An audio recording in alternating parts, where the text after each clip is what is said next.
रूस ने एक बार फिर यूक्रेन के खार्किव शहर पर भीषण ड्रोन हमला किया है। इस हमले में 47 लोग घायल हो गए। 12 जगहों पर हमले से इमारतें और वाहन क्षतिग्रस्त हुए हैं। वहीं राष्ट्रपति जेलेंस्की ने सहयोगी देशों से मजबूत एयर डिफेंस की मांग कर दी है। यूक्रेन के दूसरे सबसे बड़े शहर खार्किव पर शुक्रवार देर रात रूसी ड्रोन ने हमले से 47 लोगों को घायल कर दिया। मामले में खार्किव के मेयर एतो तेरखोव ने बताया कि 12 जगहों पर ड्रोन गिरे, जिससे रिहायशी इलाकों, नागरिक ढांचों और गाड़ियों को नुकसान पहुंचा है।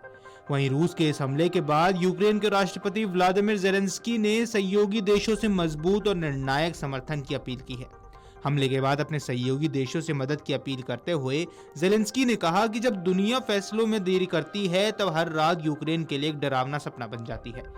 उन्होंने कहा, हमें और मजबूत एयर डिफेंस सिस्टम की जरूरत है। मामले में यूक्रेनी वायुसेना के मुताबिक रूस ने शुक्रवार रात 183 ड्रोन और डिकॉय लॉन्च किए, जिनमें से 77 को मार गिराया गया, जबकि 73 इलेक्ट्रॉनिक जैमिंग के चलते नष्ट हो गए। इसके अलावा 2 बैलिस्टिक मिसाइलें भी दागी गई थी। हालांकि रूस के रक्षा मंत्रालय ने दावा किया कि उसने 170 यूक्रेनी ड्रोन, 8 क्रूज मिसाइल और 3 गाइडेड मिसाइलें रोकी हैं। इसके साथ ही दक्षिणी रूस के नोवोरोसिस्क बंदरगाह शहर में भी ड्रोन हमले में 4 लोग घायल हो गए। वहीं जानकारी क्रासनदौर क्षेत्र के गवर्नर वेनियामिन क्रेंडोलेफ ने दी है।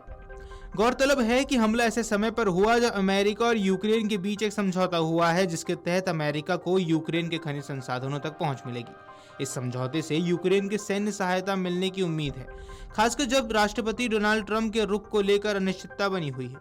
इससे पहले रूस ने यूक्रेन ओडेसा शहर समेत 5 क्षेत्रों पर भीषण ड्रोन हमले किए थे। यह हमला बृहस्पतिवार तड़के किया गया था। इस रूसी ड्रोन हमले में 2 लोगों की मौत हो गई थी और 15 अन्य लोग घायल हुए थे।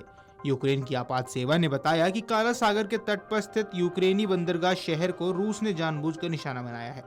रूसी सेना के करीब 170 ड्रोन से एक साथ हमला किया। ओडेसा के गवर्नर ओले कीपर ने कहा कि ड्रोन के जरिए की गई घातक बमबारी से यूक्रेन के अपार्टमेंट, इमारतें, निजी घर और एक सुपरमार्केट और एक स्कूल प्रभावित हुआ है।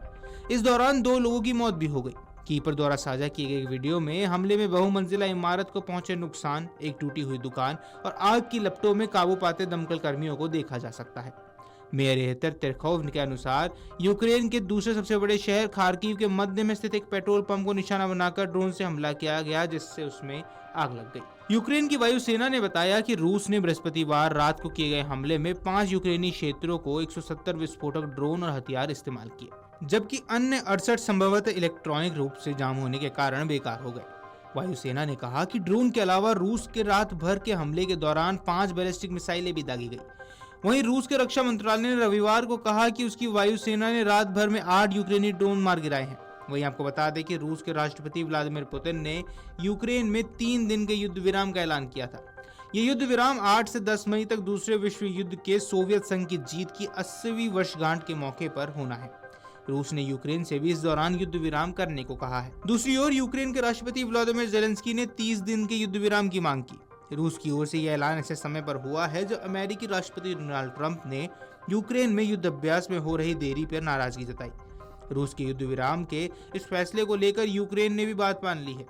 तो यूक्रेन पर रूस के पूर्ण पैमाने पर आक्रमण के बाद पहला पूर्ण युद्ध विराम होगा। हालांकि यह युद्ध विराम अस्थायी है। दोनों देश इससे पहले होने वाली आंशिक ईस्टर युद्ध विराम पर सहमत हुए थे, लेकिन दोनों पक्षों ने इस दौरान एक दूसरे पर युद्ध विराम के उल्लंघन करने के आरोप लगातार लगाए थे। गौरतलब है कि रूस यूक्रेन के बीच होता युद्ध रुकने का नाम नहीं ले रहा है। लंबे समय से चल रहे इस युद्ध में दोनों देश एक दूसरे पर जमकर हमला कर रहे हैं, जिस कारण दोनों देशों में भीषण तबाही मची हुई है। Video desk Amarujala dot com. अगर आप ये वीडियो YouTube पर देख रहे हैं तो हमारे चैनल को सब्सक्राइब कर बेल आइकन दबाएं और Facebook पर देख रहे हैं तो हमारे पेज को लाइक करें। 8 मिलियन प्लस सब्सक्राइबर, आपके इस भरोसे के लिए बहुत धन्यवाद।